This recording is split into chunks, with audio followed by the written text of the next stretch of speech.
आज 8वां अंतर्राष्ट्रीय योगा दिवस है और आप लोगों ने देखा होगा कि अहिल्याबाई होलकर स्टेडियम अलीगढ़ में लोगों ने इसको समारोह पूर्वक मनाया है।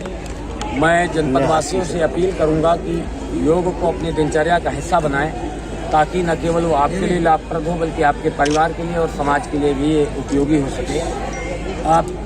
योग हमारी प्राचीन पद्धति है और ये वेदों से होते हुए और पतंजलि सूत्र के माध्यम से समेकित होकर आज जिस स्वरूप में हमारे सामने हैं, उसके एक बहुत छोटे से हिस्से को हम आसन और प्राणायाम के माध्यम से लोकप्रिय बना रहे हैं, क्योंकि इसका सर्वाधिक लाभ फिजिकल हेल्थ को लेकर है, मेंटल हेल्थ को लेकर है। आपका मानसिक स्वास्थ्य और शारीरिक स्वास्थ्य जो आज वर्तमान समय की सबसे बड़ी समस्या है, उसको लेकर ये एक निदान है, तो इसलिए ये बहुत लोकप्रिय हो रहा है विश्व में। लेकिन माननीय प्रधानमंत्री जी के पहल के कारण जो यूएनओ है उसने इसको इंटरनेशनल योगा डे के रूप में मान्यता दी है 21 जून के लिए। तो प्रतिवर्ष 21 जून में सभी विश्व में, संपूर्ण विश्व में, अखिल विश्व में इसको मनाया जाता है। आसमान में, ज़मीन में, नदी में, पहाड़ में, हर जगह जो यहाँ पर है वहाँ पर इसको मनाता है। तो मैं केवल यही कहूँगा कि अगर आप इसको दिनचर्या का हिस्सा बनाएंगे तो निश्चित तौर पे ये व्यक्तिगत रूप से आपके लिए लाभदायक होगा, कार्य में आपकी कुशलता लाएगा। इसलिए वर्क प्लेस में जहाँ पर आप कार्य करते हैं, चाहे आप व्यापार करते हों, सरकारी नौकरी करते हों, निजी क्षेत्र में हों, उद्यमी हों, घरों में रहकर हाउसवाइफ के रूप में आप काम कर रहे हों, सब जगह आपको ये आपके कार्य में ज़्यादा कुशलता लाएगा, ज़्यादा बेहतर परिणाम लाने वाला बनाएगा। तो इस नज़रिए से बहुत आवश्यक है कि हम इन यौगिक पद्धतियों को अपनी दिनचर्या का हिस्सा बना लें। बहुत आसान है, हाफ एन आवर, आधा घंटा केवल हमें अपने लिए देना होता है, और इस आधे घंटे को देने से आपका ये जो जीवन बीमा है स्वास्थ्य को लेकर, जो आप बहुत सारी निवेश करते हैं, बहुत सारी बीमा कराते हैं, पैसे देते हैं, प्रीमियम भरते हैं, उन सब से मुक्ति का मार्ग है। तो बहुत सारे दृष्टि से ये लाभदायक है, विन विन सिचुएशन है। आपका जाता कुछ नहीं, आपको हासिल बहुत कुछ होता है।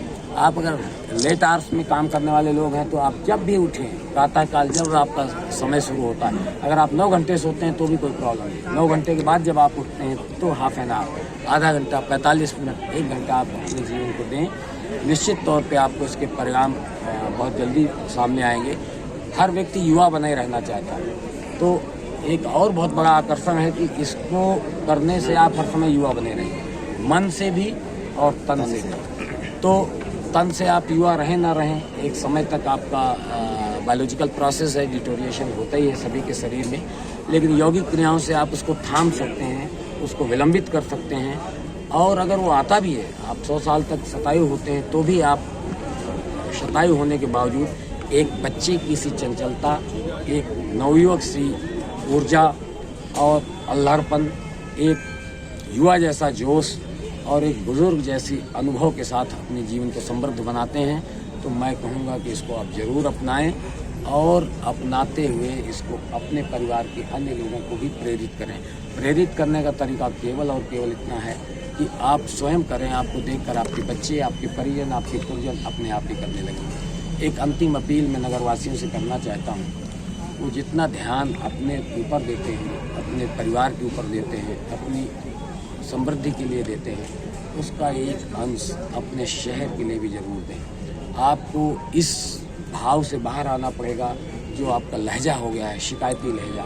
आप हर बात के लिए सिस्टम को कोसते हैं, व्यवस्था को कोसते हैं कि डिलीवरी नहीं दे रहा है।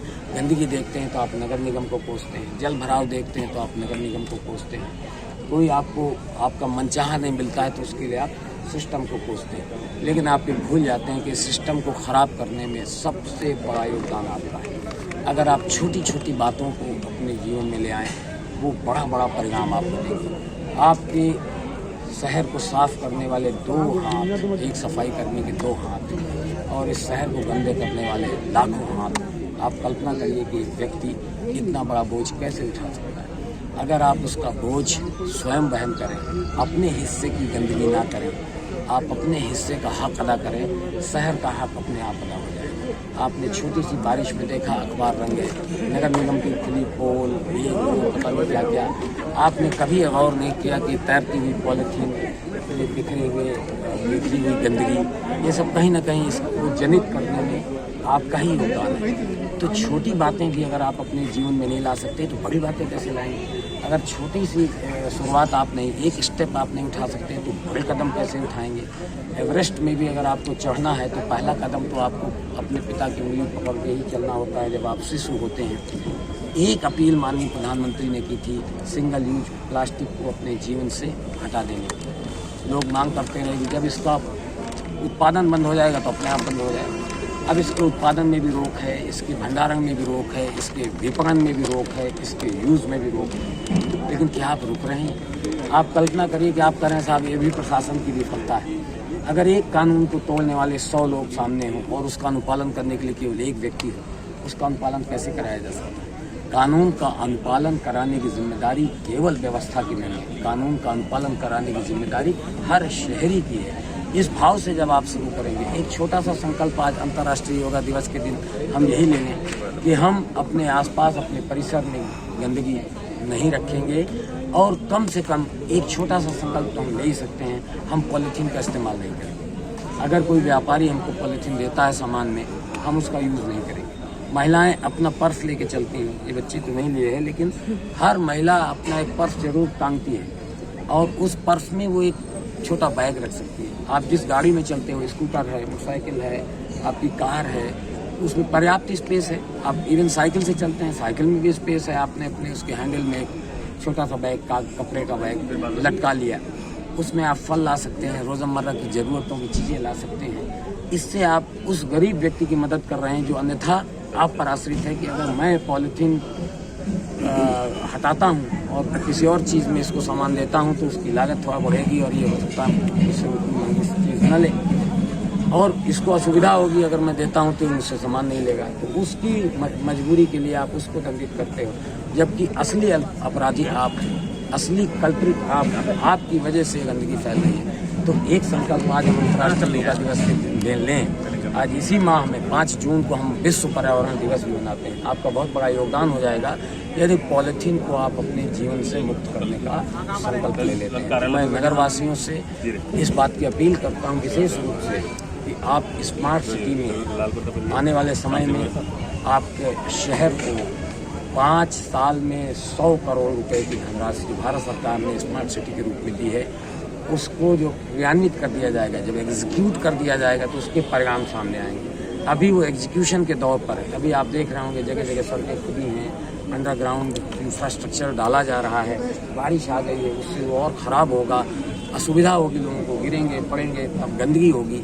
लेकिन जो प्रसव के बाद शिशु की किलकारी का सुख है वो एक माँ समझ सकती है। वो जब 9 महीने तक अपने बच्चे को कैरी करती है और इसके बाद डिलीवर करती है तो उस 9 महीने का पीरियड उसके लिए बहुत कठिन होता है, वो बहुत उसके लिए बर्दाश्त करने वाला होता है। लेकिन इसके बाद जो बच्चा आता है गोद में, वो उसके पूरे जीवन को सुखमय बना देता है। तो ये आपके शहर के लिए गर्भस्थ शिशुकाल की भांति है। ये पीरियड जो आपका है ये जेस्टेशन पीरियड है।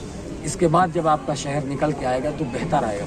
लेकिन कोई भी शहर इंफ्रास्ट्रक्चर से बेहतर नहीं होता। शहर बेहतर होता है वहाँ के बाशिंदों से, वहाँ के रिहाइश से, वहाँ कैसे लोग हैं, किस प्रकार के लोग हैं, किन बातों से सरोकार रखते हैं, वो कितने सेल्फ सेंट्रिक हैं या उनमें सामाजिक भाव है, वो सामाजिक चीज़ों को अपनी चीज़ें समझते हैं, वो सार्वजनिक चीज़ों को अपनी चीज़ें समझते हैं। उस नज़रिए से जब आप एक्ट करना शुरू कर दोगे आपको बहुत खूबसूरत दिखने लगेगा, अपना यही शहर बहुत खूबसूरत दिखने लगेगा। छोटी छोटी चीज़ें आपको अपने आप सुव्यवस्थित दिखने लगेंगी। आपने देखा होगा हमारा नेतृत्व हमको मैसेज देता है। प्रधानमंत्री का काम गंदगी गिनाना नहीं है। कुछ लोग इस बात की आलोचना कर सकते हैं, लेकिन जाते हुए अगर उनको एक यूज्ड प्लास्टिक बॉटल दिख गई और उन्होंने उसको हटा दिया तो एक मैसेज है हमारे लिए कि मैंने फैलाई थी, इसको मैं भी हटा सकता था।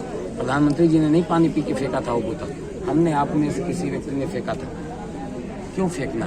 अगर नहीं फेंकना तो क्यों ये अवसर आना कि प्रधानमंत्री को भी ये कार्य करना पड़े? तो एक प्रकार से ये हम लोगों के लिए चेताने जैसी बात है, जगाने जैसी बात है। तो मेरी अपील है, बहुत छोटी बात है, इस छोटी बात को हम जरूर अपनाएं।